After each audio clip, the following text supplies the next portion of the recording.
Hello বন্ধুরা, good morning. আর আজ হচ্ছে বৃহস্পতিবার। চলো তাহলে আমি বৃহস্পতিবার কি করি তোমাদের ব্লগে দেখাই। তো প্রথমেই সকাল সকাল উঠে দুজন মিলে চা খেয়ে নিয়েছি। তারপরে এদিকে বাবা চলে গেল অফিস। এবার আমি আমার কাজে লেগে পড়লাম। তো প্রথমেই আমি আমার ঘরটাকে গুছিয়ে নেব। তার জন্য সমস্ত জানলাগুলো খুলে আগে বিছানাটাকে গুছিয়ে নিচ্ছি। বিছানাটাকে পরিষ্কার করে গোছানোর পর এদিকে কিছু জামা কাপড় ছিল, জামা কাপড়গুলো এখন গোছানোর টাইম হচ্ছে না তো তাই জন্য এটা ঝুড়ির মধ্যে ঢুকিয়ে এখন রেখে দিচ্ছি। এই ঝুড়িটা কদিন আগেই কিনেছি, তারপরেই চলে গেল বরমশাই কাজে। তো সে চলে যাওয়ার পর আমি স্নানটাও সেরে ফেললাম। আর আজকে আমাকে বেলার মতো কোনো রান্না বান্না করতে হবে না, সব কিছু মা করে রেখেছে। তো চলো এবার চলে যাই ঠাকুর ঘরে। ঠাকুর ঘরে গিয়ে কী করি তোমরা ব্লগে কিন্তু দেখতে থাকো। তো চলে এসেছি ঠাকুর ঘরে। আর এদিকে বাবা কিন্তু দেখতেই পাচ্ছ ঠাকুরের পায়ে ফুল দিয়ে বাবা জপ করে কিন্তু বাবা অফিস চলে গেছে। এবার আমি আমার মতো করে ঠাকুর ঘরে পুজো করব। তো প্রথমেই চলে এলাম ঠাকুর ঘরে, তারপর একটু গঙ্গা জল ছিটিয়ে নিলাম। আজকে বৃহস্পতিবার তাই একটু লক্ষ্মীর পাও কিন্তু ঠাকুর ঘরে এঁকে নিলাম।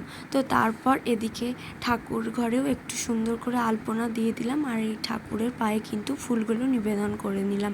তো ঠাকুর পুজো করতে তো আমার খুবই ভালো লাগে, কিন্তু বাবা প্রতিদিন সকালে করে দিয়ে যায় বলে আমার আর করা হয় না বৃহস্পতিবারে কোনো বৃহস্পতিবার আমি পুজো করি বা কোনো বৃহস্পতিবার মা করে।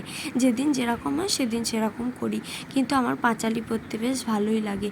তো তারপর এদিকে প্রদীপ ধূপ ধরিয়ে ঠাকুরকে একটু দেখিয়ে দিলাম। আর এদিকে তারপর আমি পাঁচালিটা পড়ে নিচ্ছি। তো পুজো প্রায় শেষের দিকেই। এবার আমি শাঁখটা বাজিয়ে ধুনোটা ধরিয়ে নেব।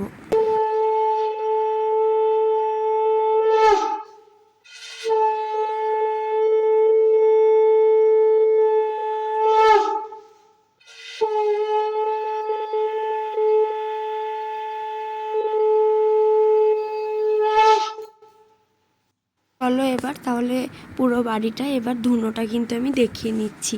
আর তারপর কোনো কিছু করিনি মুড়ি টুড়ি খেয়ে প্রায় বসেই ছিলাম। তারপর একটু টিভি দেখলাম।